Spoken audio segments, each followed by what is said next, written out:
So ayan mga idol, so dito tayo mag-iiwan ng ating bakas ng ayuda. So dito sa posting ito, tapos tabi ng waiting shed. Shoutout nga pala sa mga taga Tulyaw.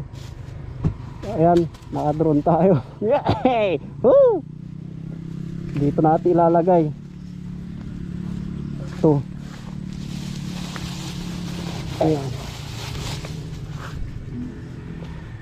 So ayan, kita nyo idol, mga idol. So ito yung lugar. Ayan mga taga Tulyaw dyan, kung alam nyo to, itong lugar na to, punta nyo na mga idol.